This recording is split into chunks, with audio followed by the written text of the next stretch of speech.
금리 인하라는 게 사실 어느 정도 예견돼 있었던 거고 올해 초에 서울 아파트 가격에 반영이 되면서 이미 올랐습니다. 그러니까 예전에는 주식은 선반영, 부동산은 후반영, 최근에는 모든 것들이 다 선행을 해요. 그래서 주식은 진짜 빨리 선행을 하죠. 부동산 같은 경우도 과거에는 경기가 다 좋아진 다음에 올랐는데 이제는 좋아지기 전에 어려운데도 금리 낮춘다 그러면 먼저 반영을 해서 올 초에 올랐던 겁니다.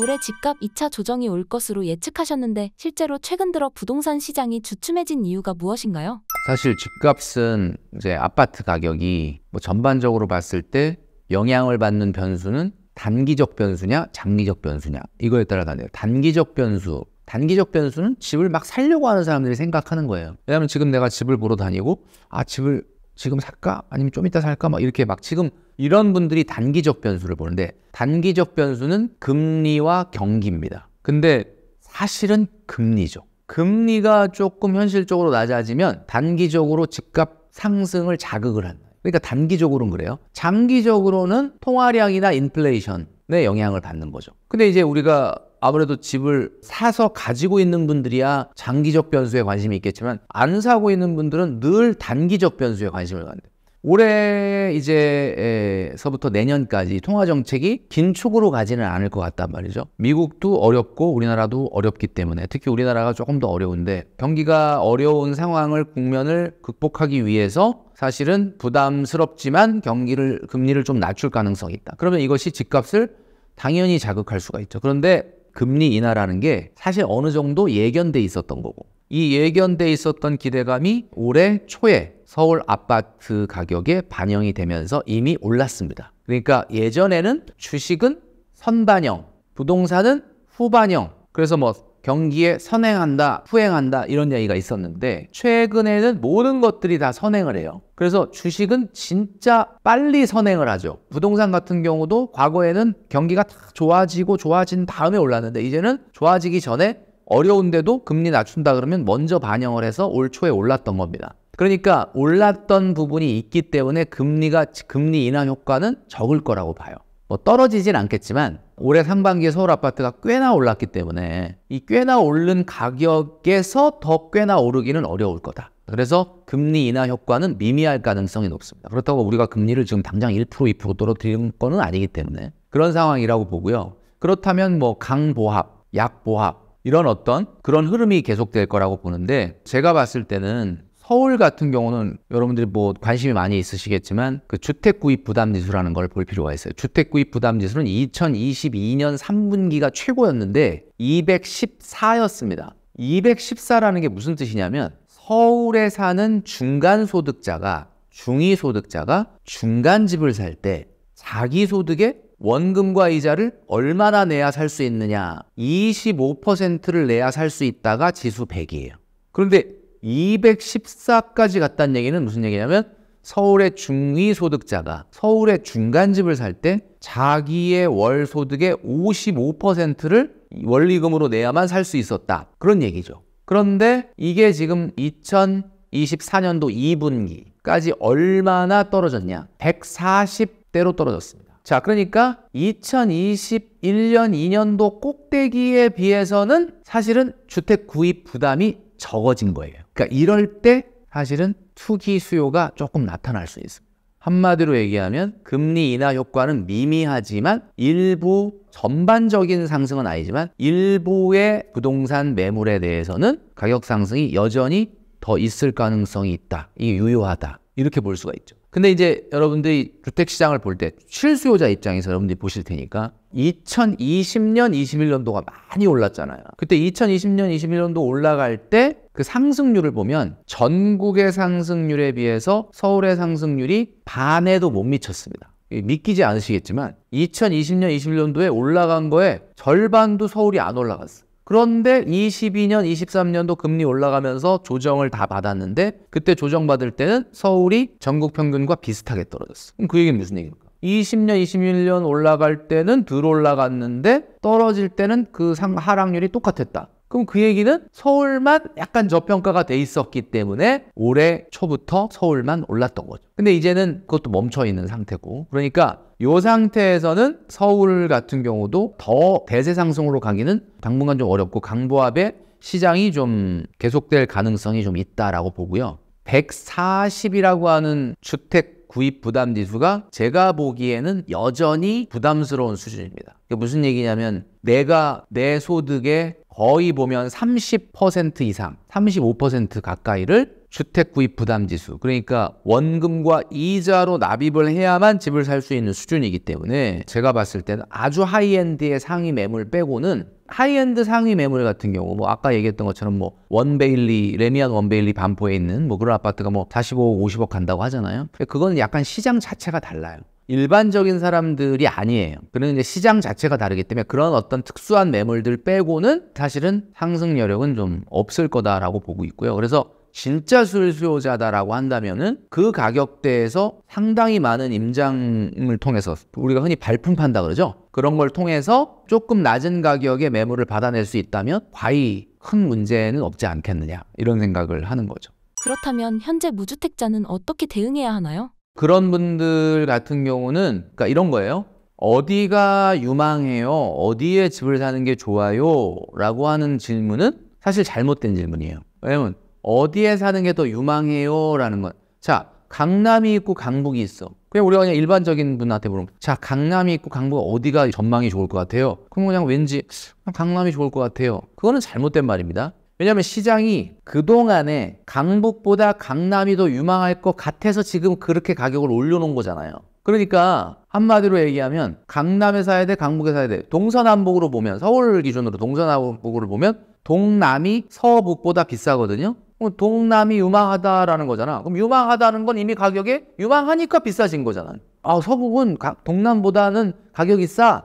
동남이 더 유망한가 봐. 그런 뜻이 아니고 지금까지 시장이 동남이 조금 더 서북보다 유망하다 생각해서 가격을 밀어 올려놓은 거예요. 그러니까 무조건 서북이 유망하지 않다는 게 아니라 서북이라도 가격을 낮게 살 수 있다면 찬스가 되는 거고 동남이라도 제값을 다 주고 사면 비싸게 사는 것이 될 수 있다. 이게 여기서 중요한 것이 그거죠. 우리가 신사임당 채널을 보시는 많은 분들이 주식 투자를 하시는 분들 같은 경우는 내가 주식 투자를 할 때 종목을 어떻게 선택을 하는지를 잘 생각을 어떻게 선택합니까? 아마 본인이 막 연구하고 재무상태표 쳐다보는 분도 있겠지만 대부분은 여러 정보들을 듣죠. 내 정보 중에 뭐가 유망하다고 와요. 엔비디아가 유망하다, 뭐 알테오젠이 유망하다, 뭐 이런 얘기를 듣겠죠. 그럼 그 얘기는 무슨 얘기냐면 유망하다라는 얘기가 그 주식이 그 종목이 그동안 계속 상승을 했다는 뜻이에요. 성장을 했다는 뜻. 성장을 하고 그렇게 유명해지니까 내기까지 들어오게 된 거죠. 그런데 부자는 성장에 별로 관심이 없어요. 그 일반인들은 야 뭐가 핫해, 뭐가 잘 나가, 뭐 이런 거예요. 당연히 뭐 엔비디아가 AI 반도체 시장에서 뭐 정말 이제 갑이 됐죠. 유망하지 당연히. 근데 문제는 부자는 그게 중요한 게 아니라 엔비디아를 산다는 게 중요한 게 아니라 엔비디아를 얼마에 샀느냐를 더 중요하게 생각해요. 성장에 관심이 있는 게 아니라 가격에 관심이 있어요. 그러니까 부자는 항상 올라가는 이야기는 잘 안 해. 금 얘기 요즘 많이 하죠. 금 얘기 막 만나면 막 금 얘기해. 금 얘기. 부자가 금 얘기 안 합니다. 왜 안 하느냐? 아무도 얘기 안 할 때 벌써 금을 샀어. 그러니까 우리가 내 귀에 금 얘기가 들어와서 막 금이 내 마음을 때리고 금이 막 내 마음을 공포감에 불러일으켜서 안 되겠다. 지금이라도 그래도 안전자산이니까 금을 사놔야 되겠다. 그런 게 아니라 왜 금 얘기를 부자들이 안 하냐면 아무도 금 얘기 안 할 때 그때 샀어 금을. 그러니까 부자들은 금 얘기 안 하는 이유가 요즘 금 많이 올라가니까 그건 이제 수익은 나니까 필요 없고 이제 떨어지는 거 뭐냐. 지금 요즘 인기 없는 거. 한동안 아파트 서울 아파트가 좀 많이 오른다고 올 상반기에 그랬으니까 아파트는 올라갈 대로 올라갔으니까 빼고 뭐냐 상가 건물 인기 없죠 요즘. 상가 건물 막 공실 생기고 막 경매 나오고 막 힘들다. 그러니까 부자는 그거에 관심이 있는 거예요. 왜? 이렇게 힘들다 할 때 쓱 가서 이 건물이 옛날에 15억이었는데 이 상가가 15억이었는데 한 10억이 어떻게 좀 후려쳐가지고 사자. 그렇게 받아내는 거예요. 중요한 거는 무엇을 사느냐. 아파트 같으면 어디를 사느냐. 주식 같으면 어떤 종목을 사느냐. 그게 중요한 게 아니고 어떤 가격에 사느냐. 언제 사느냐가 중요한 거예요. 언제 사느냐가 어떤 가격에 사느냐죠. 그러니까 시장에 위기가 오고 충격이 왔을 때는 그때 내가 들어가야 되는데 대부분의 사람들은 그때 못 들어가는 이유가 뭐예요? 자본력이 있는 부자는 요구 수익률이 낮아. 요구 수익률이라는 거는 내가 시장에 요구하는 수익률이에요. 요구 수익률이 높지 않아요. 그런데 내가 이 돈을 전세자금 올려줄 돈이라든지 뭐 등록금을 내야 될 돈이라든지 그 다음에 내가 빚을 냈다든지 이런 돈이 지금 코인 시장, 주식시장에 들어와 있으면 이 사람이 이게 마음이 급해. 요구 수익률이 높아. 그럼 이런 요구 수익률이 높은 사람은 시장에 충격이 오면은 아, 더 사야 되겠구나라고 생각을 못하고 아, 뜨거 그러고 도망간단 말이에요. 중요한 거는 제가 늘 1억 모으기를 하고 있어야 된다라고 하는 이유는 자본이라고 하는 실탄이 어느 정도 잘 준비되는 사람이어야 시장에서 어떤 자산을 보더라도 요구 수익률이 낮은 상태로 객관적으로 볼 수 있고 그런 사람이 올라가는 자산보다 내려가는 자산에 관심을 가질 수 있는 시각을 가질 수 있는 거. 그게 부자의 마인드입니다. 집값 같은 경우는 뭐 실수요자, 뭐 지금 사는 거야 뭐 이렇게 뭐 나쁘지 않다라고 말했지만 진짜 집을 투자로 생각하는 분들이 있다면 그거는 좀 얘기가 달라지는 거죠. 사실은 집값이라는 건 여전히 좀 비싼, 사실 지금 안 비싼 건 없어요. 재화나 서비스가 이렇게 비싼데 자산 가격이 쌀 리가 없죠. 다 오버슈팅인데 오버슈팅이 돼 있는데도 불구하고 내가 봐도 너무 펀더멘탈에 비해서 너무 비싼데 그럼에도 불구하고 사람들의 생각은 현대인들은 다 투기적인 성향에 물들어 있고 그냥 뭐 아니면 도인 사람들이 있고 그 자금이 몰리니까 더 갈 거다, 더 오버슈팅이 될 거다 라는 차원에서 좀 투기적 자금이 몰려와 들어와 있는 것. 정상적인 시장은 아니다. 제가 봤을 때는 펀더멘탈을 공부하는 거는 안 하시는 게 좋겠다. 주식 뭐 옛날에 뭐 주당 순이익이 얼마고 뭐 주가 수익 비율도 이런 거 요즘 공부하면 오히려 주식 투자가 더 안 됩니다. 그래서 중요한 거는 이 시장이 이렇게 양극화되고 있고 투기적인 성향이 강해지는 이런 상황 속에서는 사실 완벽한 확신이 들기 전까지는 섣불리 지금 이렇게 높아진 자산 가격에 아파트든 부동산이든 과도하게 들어가는 것은 조금 지양해야 되는 게 아닌가라는 생각을 하고 있는 거죠. 앞으로 어떤 집을 사야 하나요? 뭐 여전히 30평형대가 국민평형은 맞습니다. 25평도 그렇고. 그런데 이제 중요한 거는 가격으로 봤을 때 양극화가 일어나니까 양극화라는 게 뭐야? 조금이라도 입지가 좋은 곳을 가야 된다라고 하다 보니까 자금이 부족한 거예요. 자금이 부족하니까 30평 가긴 힘들고 그러니까 25평 가자. 그리고 25평 간 대신에 내가 작은 집이지만 입지가 똑같은 만약에 10억이다. 똑같은 10억인데 25평을 가면 조금 더 강남에 가까운 동네를 가는. 근데 만약에 10억 갖고 30평 가면 그냥 좀 일반적인 데를 간다. 그래서 나온 말이 이제 25평이라는 얘기가 나온 건데 방향은 틀린 말은 아닌데 그렇다고 무슨 30평을 사면 막 큰일 난다, 죽는다 그런 뜻은 아니라고 봐요. 근데 이제 방향성에서는 맞는 이야기이긴 하죠. 양극화라는 게 한 10년 전만 해도 연구 대상이었어요. 얼마나 양극화가 진행될 건지. 저는 이제 2015년부터 강의를 할 때 양극화가 좀 심해질 겁니다 이런 얘기를 했어요. 2015년부터. 왜냐하면 그때 2015년부터가 우리나라가 경제성장률이 꺾였거든.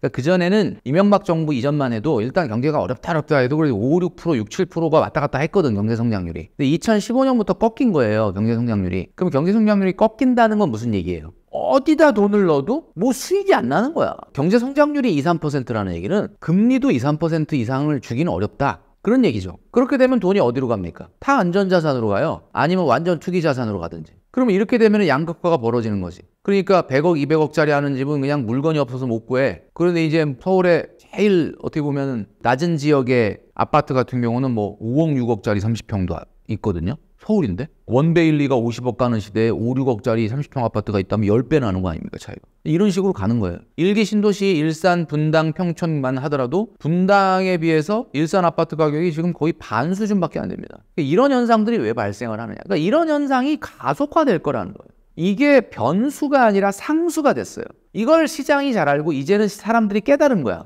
그러니까 어떻게든 입지를 끌어올려야 된다. 그러니까 자꾸 집이 작아져. 그러니까 대형 평형 가지 말자. 그래서 저는 그러니까 오로지 투자 수익률, 나중에 내가 집을 아파트를 샀는데 20년 후에 은퇴할 때 그 딱 봤을 때 내가 A 지역에 살지 B 지역에 살지의 자산 차이로만 보면 이 방향이 맞기는 맞아요. 그렇게 될 겁니다. 근데 문제는 근데 우리가 집 사는데 이게 아무리 집이 그렇지만 이게 모르지 그냥 재테크만 생각하고 사야 되냐? 그건 또 너무 아니지 않습니까? 그러니까 저는 뭐 본인의 라이프 스타일에 따라서 해야 되나 너무 대형 평형보다는 중소형 평형을 가는 게 맞기는 하다. 그리고 집이라는 자산이 내가 평생 번 돈에 가장 많은 돈이 들어가는 투자니까 당연히 그 생각을 하시겠죠. 양극화라는 거는 아시겠지만 계속 한 방향으로 가는 게 아니에요. 양극화가 되기는 되는데 좁아졌다 넓어졌다 좁아졌다 확대됐다를 반복하면서 확대되는 거예요. 지금 여러분 그냥 무조건 빚내서 서울 아파트를 사자 그러지 말고 시기를 잘 봐야 되는 거죠. 그러니까 서울 아파트와 창원 아파트의 가격 차이가 양극화라고 한번 가정을 해보면 채원에 있는 분이 서울 아파트를 무조건 사야 되냐 그 뜻이 아니라 창원 아파트를 언제 파느냐가 중요한 거예요. 그러면 양극화는 제가 한번 신사임당 채널에 나와서 얘기한 적이 있었는데 여러분 기억하실지 모르겠지만 양극화는 경기가 안 좋을 때 확대돼요. 그럼 경기가 다시 회복될 땐 조금 좁아집니다. 이게 계속 반복이거든요. 그러다가 점점 확대되는 거예요. 그러면 언제 창원 집을 팔아야 돼? 내가 만약에 서울로 이사 가고 싶어. 그럼 창원을 팔고 서울 집을 산다. 그럼 하위 입지에서 상위 입지로 점프업을 할 때 중요한 게 뭐냐? 이 하위 입지와 상위 입지의 갭이 줄어들 때가 언제냐? 경기가 상승할 때예요. 여러분 언제예요? 2021년도. 2021년도가 우리나라가 경제 성장률이 그나마 근래에 가장 높았던 4.3%였고 그때는 뭐 국가가 막 돈 주면서 나가서 돈 쓰라 그랬고 그다음에 막 기업들도 투자 채용 막 늘어났고 마스크 벗으면 소비가 폭발할 거다 그래갖고 막 투자가 활성화되던 경기가 좋았던 시절 금리가 0.5%였고 그러던 시절이에요. 그때는 여러분 아시겠지만 서울 아파트가 오른 게 아니라 서울 외의 기타 아파트들이 올랐죠. 그러니까 방향은 상위 입지에 투자하는 게 맞는데 중간에 우리가 갈 때는 뭐 한 번, 두 번, 두 번 정도 이렇게 징검다리를 디딤돌을 디뎌서 갈 때 지금이 경기가 상승기인지 하락기인지를 보고 판단을 하셔야 되는 거죠. 그래서 창원 아파트 언제 팔아야 되냐? 경기가 상승할 때 팔아야 되는 거죠. 그럼 서울 아파트 팔고 창원으로 갈 사람은 서울 아파트 언제 팔아야 되냐? 경기가 하락할 때 서울 아파트는 팔면 안 되죠. 그럼 결론은 그렇게 된 거죠. 그러니까 어쨌든 이 양극화라는 것 자체가 멈추기가 어려운 기차가 돼버린 지금 상황이다. 이렇게 봐야 되는 거죠.